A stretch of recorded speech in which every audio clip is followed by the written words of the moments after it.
신뢰도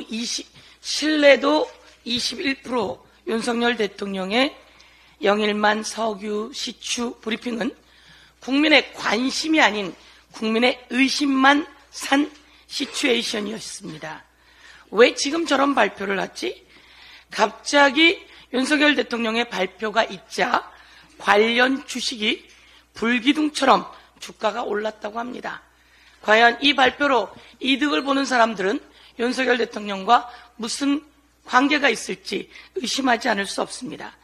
김건희 윤석열 대통령 부인의 주가 조작이 만천하에 드러났음에도 불구하고 제대로 해결되지 못한 이 시점에 윤석열 대통령의 갑작스러운 발표로 이득을 본 불기둥처럼 치솟아 오른 주가 조작 관련해서 과연 이 발표로 이득을 보는 자 누구인지, 그 이득을 보는 자의 그림자들이 어른거리고 있는데 대한민국 국민들이 그리고 우리가 꼭 어른거리는 그 그림자를 추적할 것입니다. 눈덩이처럼 의혹이 불어날 것이고 그것에 대한 추적을 확실하게 할 것입니다. 윤석열 대통령의 발표는 모두 다 의혹투성입니다. 첫 번째, 해당 광구는 한국석유공사와 15년 동안 협업했던 호주의 글로벌 대기업 우드사이드가 장래성이 없다며 2023년 손을 뗀 사업이라고 하지 않습니까? 조금 전 발표처럼 우드사이드사는 연매출이 23조입니다. 그리고 액트지오는 연매출이 3,800만 원이라고 합니다. 이것에 대해서 국민들은 이야기합니다. 그래, 가능성 있어도 좋아. 그런데 우리가 믿을 만한 사람들에게 맡겨야 되는 거 아니야? 나라 국민 세금이 들어가면 믿을 만한 기업에게 맡기고 믿을 만한 사업을 해야 되는 거 아니겠습니까? 그런데 시작부터 의혹투성이면 되겠습니까? 첫 번째 의혹이 그것이었습니다. 두 번째 의혹은 윤석열 대통령의 탐사 시추 지시가 윤석열 대통령이 브리핑하는 날 발표 당일이었다라고 하는 보도가 있습니다. 이건 도대체 무슨 상황입니까?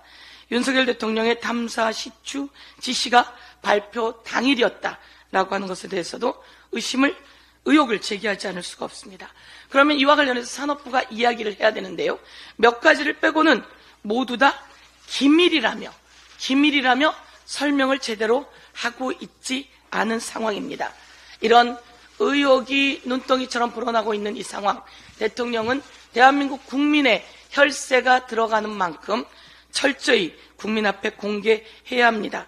그동안 대통령실을 용산으로 이전했고 또 수없이 많은 해외 순방이 있었고 부산 엑스포가 있었고 그럼에도 불구하고 모든 것이 혈세 낭비였습니다. MB 정부 시절 자원 개발이라며 있었던 혈세 낭비가 오버랩되는 것은 모두 자연스러운 일입니다. 한 가지만 더 말씀드리겠습니다. 현충일 날 대통령이 이런 말을 했습니다. 평화는 굴종이 아니라 힘이다, 이렇게 이야기했습니다.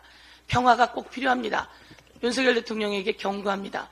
윤석열 대통령이 말하는 굴종이란 대일본에 대한 윤석열 대통령의 자세입니다. 후쿠시마 오염수를 오염 처리수라고 말한 대통령의 굴종, 위안부 관련한 내용을 대통령이 마음대로 결정한 굴종, 일본에게 아무 말 하지 못하는 그것이 진짜 굴종입니다. 평화는 굴종이 아니라는 것을 다시 한번 상기시킵니다. 이상입니다.